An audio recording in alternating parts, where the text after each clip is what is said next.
Today we have the 2017 Kia Sportage.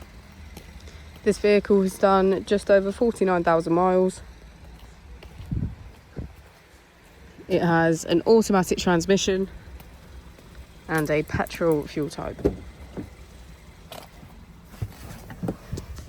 To the left of our steering wheel, we have voice control as a feature, as well as automatic headlights. To the right, we have cruise control and automatic wipers. Moving on to our screen, using our buttons just below, we can access radio, media with Apple and Android CarPlay, smartphone integration, map, information and settings. If we put the vehicle into reverse, we can see that it comes with a parking camera with parking sensors. Just below our screen, we have our climate control with heated seats on either side.